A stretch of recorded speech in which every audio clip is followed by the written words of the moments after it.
Vorkarian claws scratched deep grooves into human skulls as the hulking reptilian warriors hunted down the last pockets of survivors, eager to finish the extermination of an inferior species.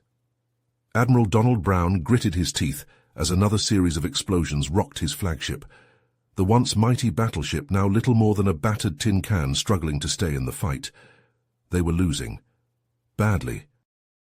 The human fleet was in tatters, their ships torn asunder by the relentless barrage of Vorkarian plasma torpedoes and particle beams. Consoles sparked and bulkheads groaned as the bridge crew frantically tried to keep vital systems online. The acrid stench of burnt circuitry mixed with the coppery tang of blood from the wounded. "Concentrate all fire on the Vorkarian command ship," Admiral Brown roared over the din of battle. "Target their bridge." It was a desperate gambit, but they had nothing left to lose.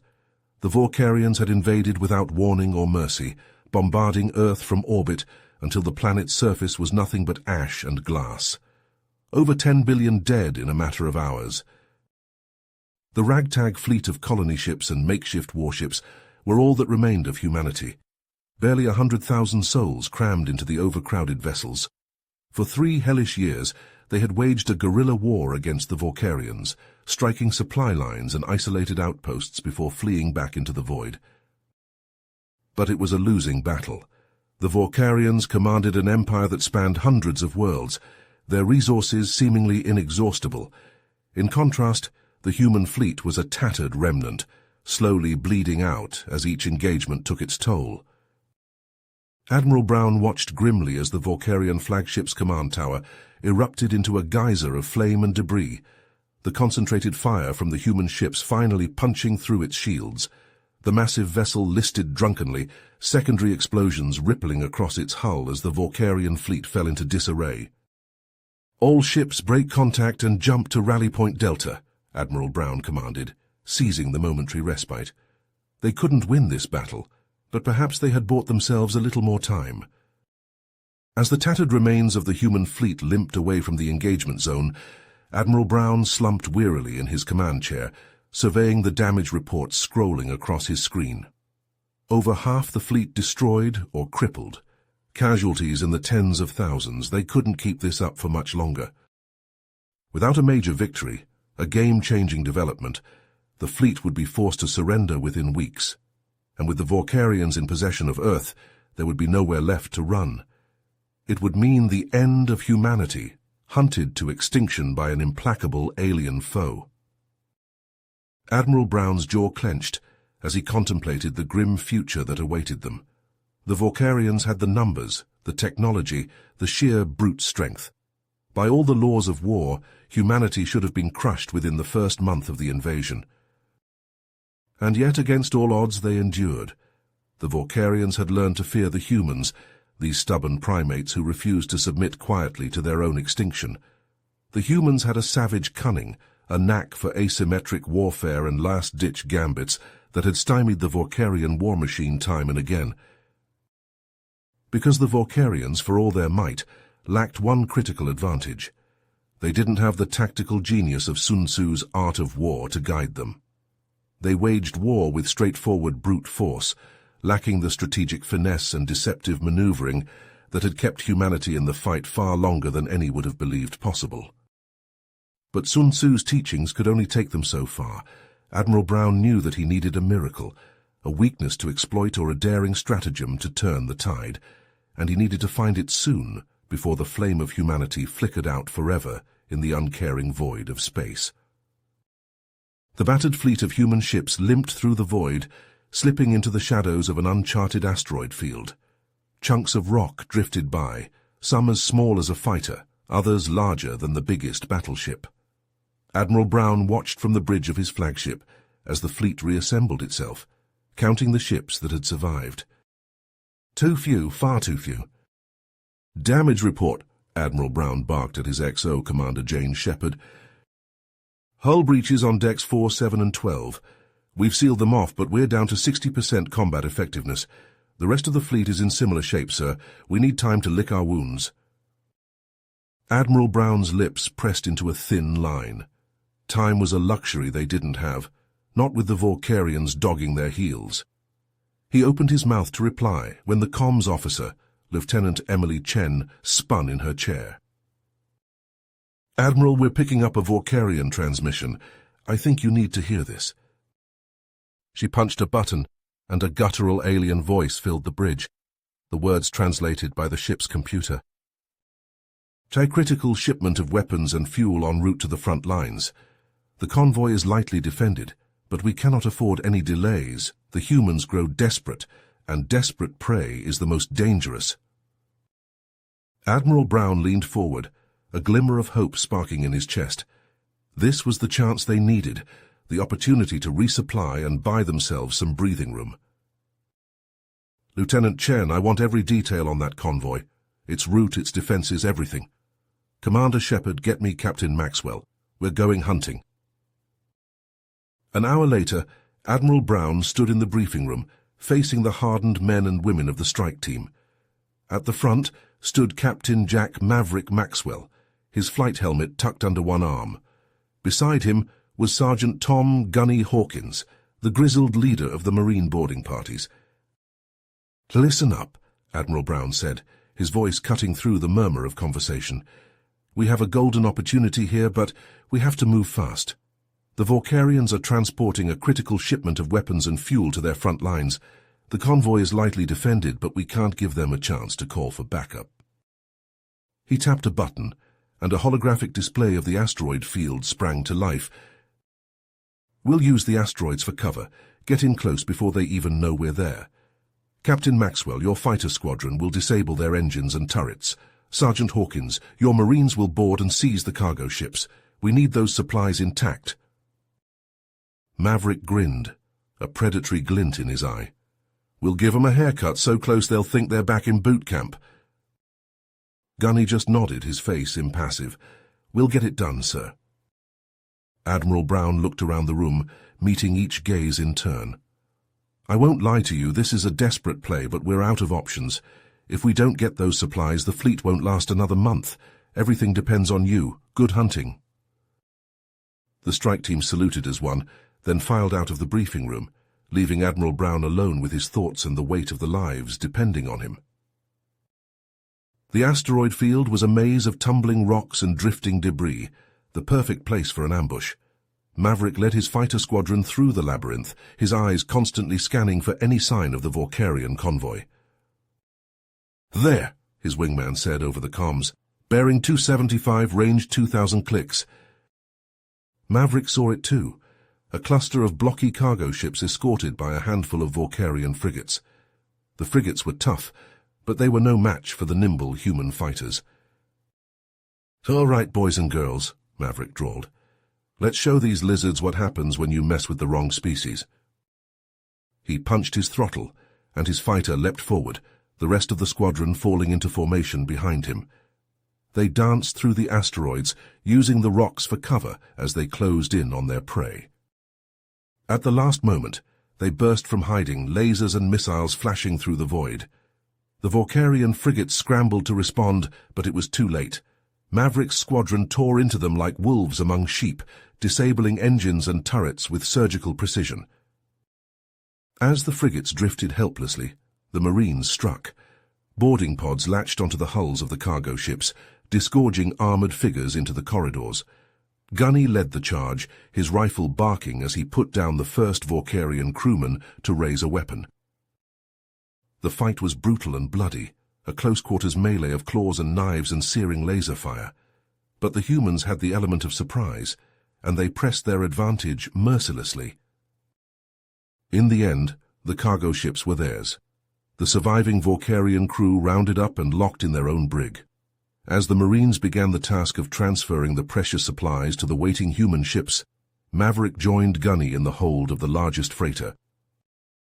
"Quite a haul," Maverick said, eyeing the rows of weapons crates and fuel tanks. "This should keep the fleet going for a while." Gunny grunted in agreement, then paused, his eyes narrowing. He stepped forward and picked up a small, innocuous-looking data drive from among the crates. "What's this?" he said, turning it over in his hands. Maverick took the drive, plugging it into his suit's computer. His eyes widened as he scrolled through the contents. "Star charts," he breathed, "of a Vorkarian communications hub deep in their territory. If we could capture it intact, we could intercept their transmissions, gather intel on their movements and plans." Gunny frowned. "That's a tall order. The fleet's in no shape for an assault that deep behind enemy lines." "But think of the payoff," Maverick argued. "We've been fighting blind, reacting to their moves. This could turn the tide." They were still debating the merits of the plan when Admiral Brown's voice crackled over the comms, taut with tension. "All units, return to the fleet immediately. We have an emergency situation. I repeat, emergency situation. Rendezvous at Rally Point Alpha." Maverick and Gunny exchanged a look, the data drive momentarily forgotten. If the Admiral was recalling them this urgently, something had gone very wrong. As the strike team hurried back to their ships, a sense of dread settled over them. They had struck a blow against the Vorkarians, but the war was far from over, and in the depths of space, a desperate call for help waited for an answer. The desperate call for help filled the bridge, the panicked voice of a colonist breaking through the static. "This is Proxima Centauri B. We are under attack by Vorkarian forces. They're killing everyone. Please, you have to help us." Admiral Brown gripped the armrests of his command chair, his knuckles white. The chance to strike at the Vorkarian communications hub was a tantalizing prize, but the pleading voice of the colonist weighed heavily on his conscience. He turned to his officers, their faces grim. "Opinions?" Commander Shepard stepped forward. "Sir, we can't abandon those people. We're the only hope they have." But Lieutenant Chen shook her head. "Admiral, we may never get another chance at that communications hub. The intel we could gather there could change the course of the war." Admiral Brown closed his eyes for a long moment, the weight of the decision pressing down on him. Then he straightened, his jaw set with renewed determination. "We're going to Proxima Centauri B. We can't leave our people to die. Helm, set a course, maximum speed. All hands prepare for combat." The fleet surged forward, the stars blurring as they pushed their engines to the limit. But as they dropped out of warp at the edge of the Proxima Centauri system, they found themselves face to face with a Vorkarian battle group, the reptilian ships arrayed in a blockade formation around the planet. "Evasive maneuvers," Admiral Brown barked. "Get us through that blockade." The space around them erupted into a maelstrom of fire and fury as the two fleets clashed. Vorkarian plasma torpedoes slammed into human shields, the barrier flickering under the onslaught. Human lasers and missiles streaked back in retaliation, scoring deep gashes in the alien hulls. Admiral Brown led from the front, his flagship a rallying point for the battered human ships. They wove and dodged, using the asteroids that ringed the planet as cover, darting out to launch lightning raids before falling back. It was a tactic born of desperation, but against all odds it was working. Slowly, painfully, they punched a hole through the Vorkarian lines. As the alien ships turned to pursue, Admiral Brown saw his chance. "Maverick, you're up. Get your team to the surface and evacuate those colonists. We'll keep these bastards busy."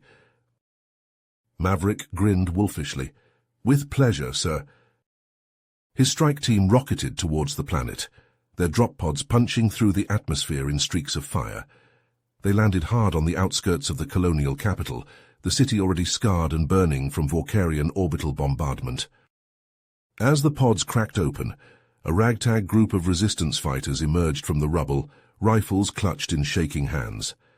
Maverick recognized the leader, an old friend from his academy days. "Damn good to see you, Mav," the man said, clasping his arm. "Thought you flyboys had forgotten about us." "Never," Maverick said. "Now let's get these people out of here." Together, the strike team and the resistance fought their way into the heart of the city. Every step a brutal, close-quarters battle with Vorkarian shock troops. They reached the civilian bunkers just as the aliens were breaching the doors, the screams of the terrified colonists echoing from within. Maverick and his team held the line, pouring fire into the Vorkarian ranks, as the resistance hurried the civilians onto the waiting shuttles. The bunker emptied, the colonists safe, But as the last shuttle lifted off, a monstrous Vorkarian war machine smashed through a nearby building, its plasma cannons swiveling to target the fleeing ships. "Get that shuttle out of here!" Maverick roared into his comms. "We'll handle this." The shuttle rocketed skyward as Maverick and his team took cover in the rubble, watching grimly as the war machine stalked towards them, its weapons glowing with deadly charge. They were cut off, outnumbered and outgunned, but they had bought the colonists the time they needed. Now, as the machine loomed over them, they prepared to make their last stand, determined to sell their lives dearly and buy the fleet the precious seconds it needed to escape. Just as the Vorkarian war machine prepared to unleash a final devastating barrage on Maverick's beleaguered team, the sky above them erupted in fire. Admiral Brown's flagship, the Indomitable, roared into view, its missile batteries spewing death. The missiles slammed into the war machine with pinpoint precision, ripping through its armored hide and detonating its reactor core. The monstrosity exploded in a blinding flash of plasma and shrapnel, the shockwave hurling Maverick and his team to the ground. As the dust settled, the Indomitable hovered low overhead, deploying ropes for extraction. "Go, go, go!" Maverick shouted, dragging the wounded to their feet. They clambered up the ropes, the last man barely clearing the ramp when a bloodied Vorkarian emerged from the rubble below. The alien soldier snarled, activating a plasma grenade with a flick of its clawed thumb. It hurled the glowing orb at the Indomitable's open ramp with the last of its strength. Time seemed to slow. Maverick saw the grenade arcing towards them, its pulsing light reflecting in his wide eyes. He didn't hesitate. With a wordless cry, he leapt from the ramp, intercepting the grenade in mid-air and wrapping his body around it. The blast was deafening, a searing wave of heat and force that slammed into the Indomitable's shields. Maverick felt the grenade detonate against his chest, felt his armor crack and his flesh burn. Then he was falling, the world spinning into darkness. Strong hands seized him, dragging him back into the ship as it rocketed skyward. Through the haze of pain, he heard his squadmates shouting for a medic. Then the darkness claimed him. In the aftermath of the desperate evacuation from Proxima Centauri B, Admiral Brown stood on the bridge of the Indomitable, surveying the ragged remnants of his fleet. Of the 100 ships that had set out from Earth, barely a dozen remained, their hulls scarred and their crews exhausted. They had saved the colonists, but at a terrible cost. The Vorkarians still controlled the system, and now the human fleet was more vulnerable than ever. Admiral Brown clenched his fists, the weight of command heavy on his shoulders. He had to make a choice, and fast. Attempt to rebuild their strength, risking total annihilation if the Vorkarians found them first, or gamble everything on one final desperate strike at the enemy's heart. As he wrestled with the decision, the bridge doors hissed open. 2 Marines entered, escorting a limping Vorkarian between them. The alien scales were charred and cracked, evidence of the fierce fighting on the planet below. "Admiral," one of the Marines said, saluting, "this prisoner says it has information. It wants to make a deal." Admiral Brown's eyes narrowed. He despised the Vorkarians, but if this prisoner could give them an advantage... "Speak," he growled. The Vorkarian met his gaze, its slitted pupils glinting. "I can tell you how we conquered your world so quickly," it rasped, "but I want assurances, protection." Admiral Brown's lip curled, but he nodded curtly. The alien leaned forward, its voice low. "We have infiltrators in your ranks, and spies and saboteurs. They weaken you from within." A chill ran down Admiral Brown's spine. If this was true. "Where is your homeworld?" he demanded. The Vorkarian hesitated, then seemed to slump. "Nearby, the Golgari system, but it is not as defended as you think. We never believed you could strike so deep." Admiral Brown's mind raced. The Vorkarian homeworld vulnerable. The chance to end this war in one stroke, but getting there would be a gauntlet. A plan began to form, desperate and audacious. Lure out the Vorkarian armada with a feint at their communications hub, then slip a small team through to Golgari to seize their emperor. It was a gamble, the risks astronomical.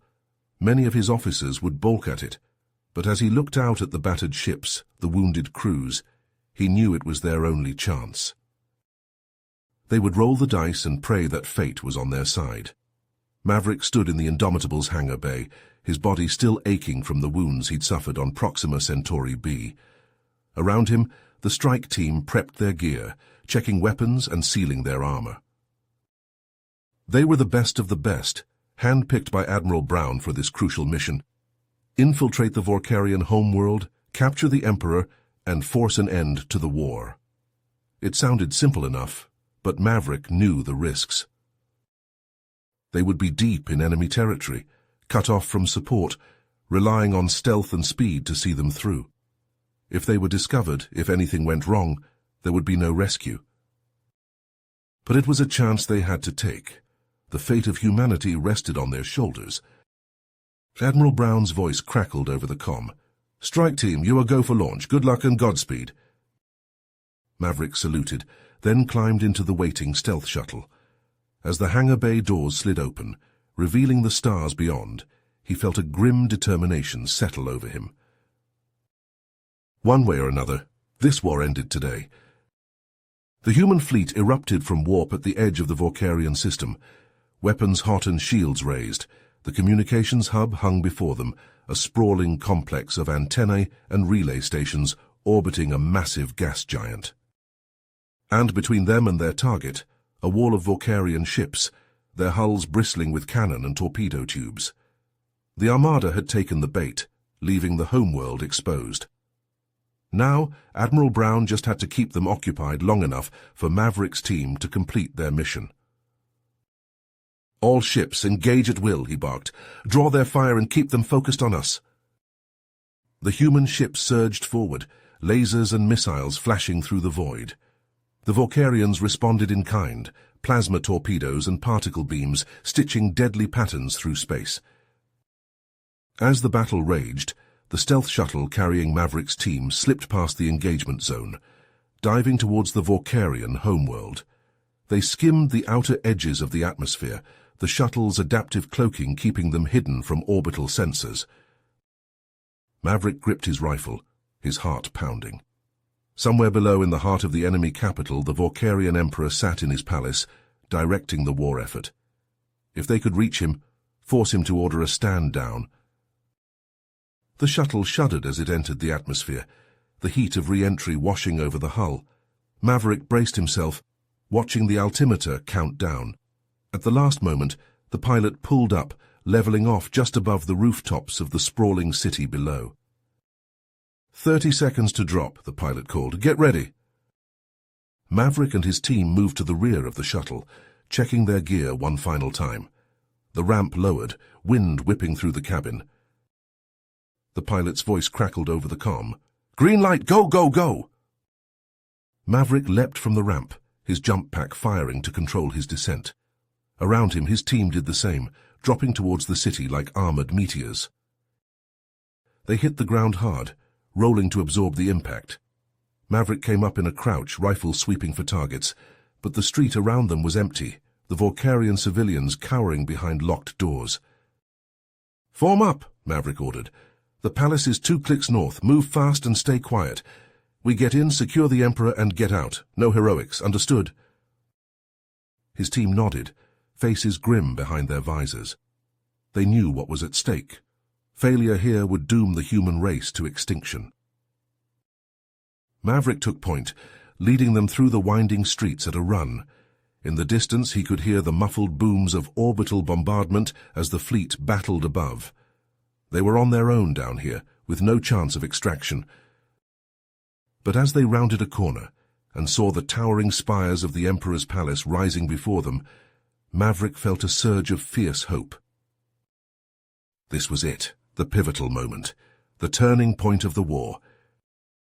All they had to do was fight their way in, subdue the most powerful warlord in the galaxy, and drag him out in chains.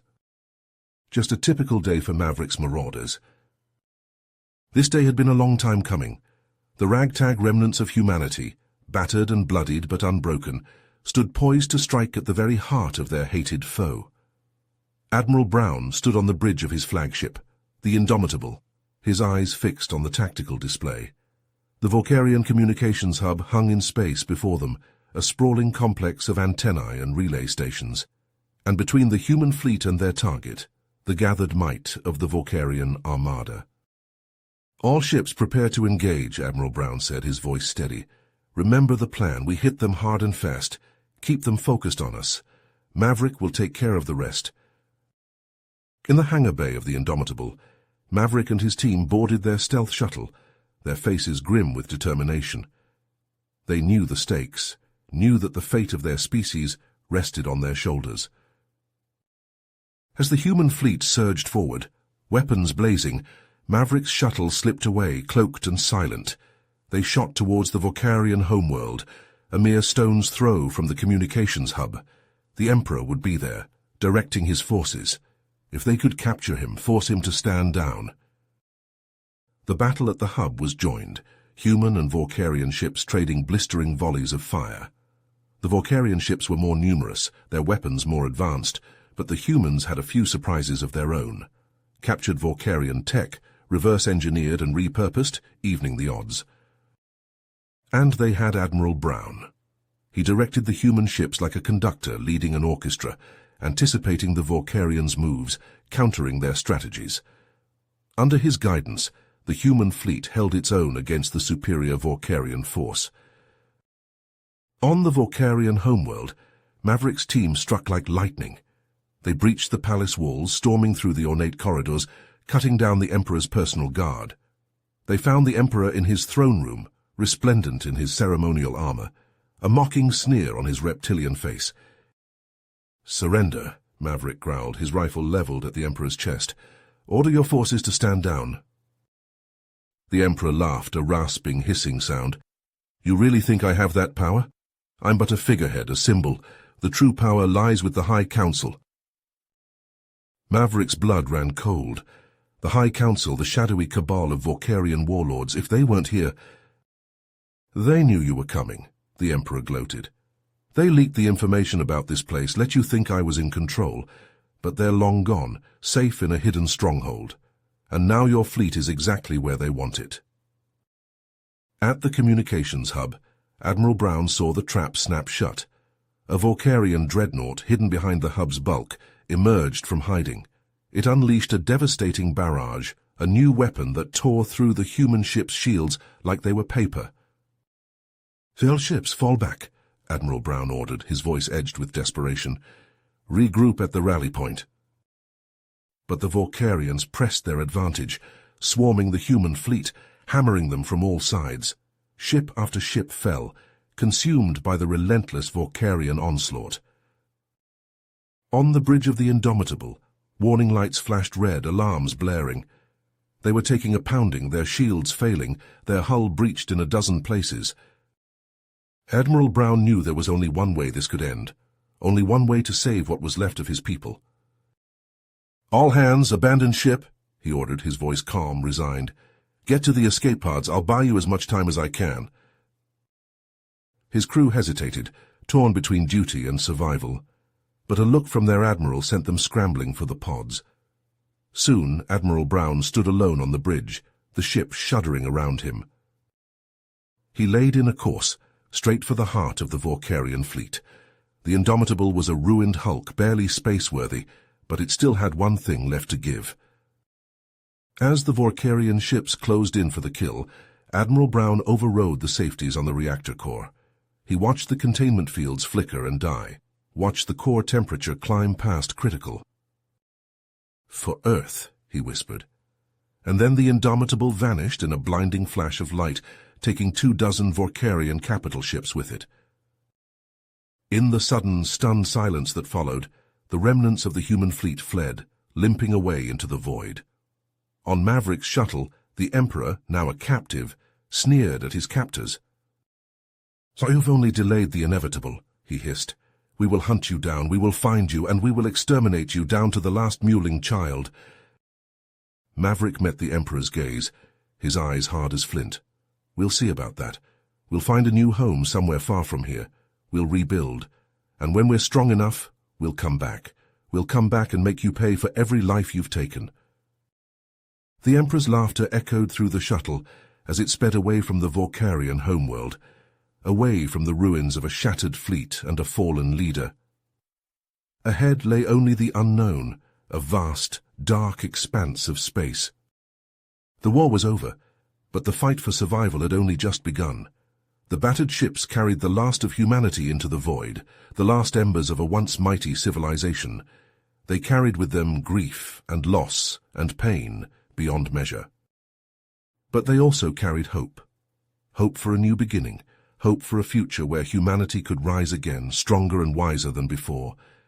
It was a slim hope, a fragile one, but it was all they had.